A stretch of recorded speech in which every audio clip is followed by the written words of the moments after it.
Nilinaw po ng PHIVOLCS na hindi konektado ang sunod-sunod na lindol na nararanasan sa iba't ibang bahagi ng bansa. Pero babala ng ahensya, posible pa rin mangyari ang The Big One sa Metro Manila na magiging mas mapaminsala. Narito po ang report ni JC Cosico. Magnitude 6.9 na lindol sa Cebu noong September 30. Magnitude 4.4 sa La Union na naramdaman din sa Baguio noong October 9. At magnitude 7.4 sa Davao Oriental na sinundan pa ng magnitude 6.8 na pagyanig kahapon.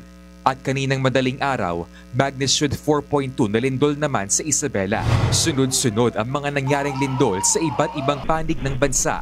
Pero ayon sa PHIVOLCS, hindi konektado ang mga yan. Magkakaiba pong fault segments, yung gumalaw. Sa Cebu, it's the Bogo Bay Fault, and then sa Davao, it's the Philippine Trench. And then yung meron din tayong lindol sa Baguio, Philippine Fault naman yung source nun.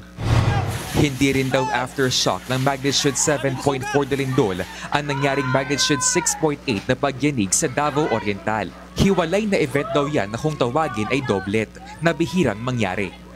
Ang definition kasi natin ng magnitude, ng aftershock rather, is that it's one magnitude lower than the main shock. So the main shock natin is magnitude 7.4, and the aftershock that we would expect would just be around 6.4.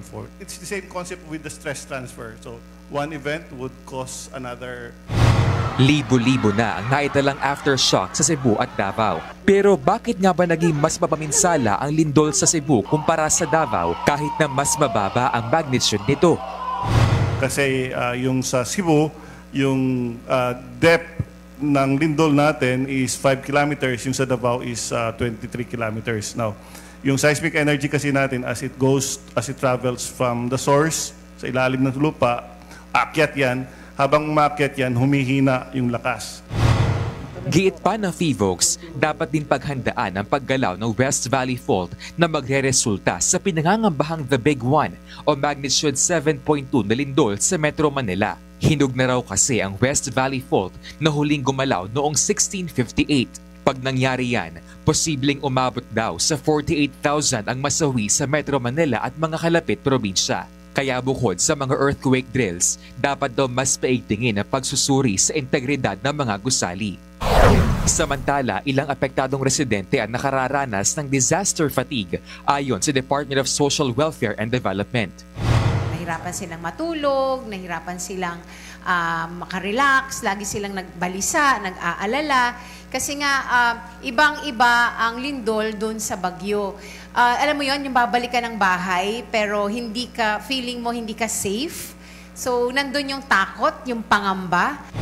Tuloy-tuloy naman daw ang psychosocial debriefing para sa kanila. Higit 217 million pesos na halaga ng assistance ang naipamahagi ng DSWD sa mga naapektuhan ng lindol sa Davao at Cebu. Nagbabalita mula sa Frontline, JC Cosico, News 5. Mga kapatid, ako po si Ruth Cabal. Dito tayo sa totoo, dito tayo sa True FM. Mag-follow at mag-subscribe din po kayo sa aming social media accounts at True Network PH. Diyan po yan sa aming X na dating Twitter, sa FB, sa Instagram, sa YouTube, sa TikTok at sa mga podcast. At syempre, tutok din po kayo sa Signal True TV Channel 19.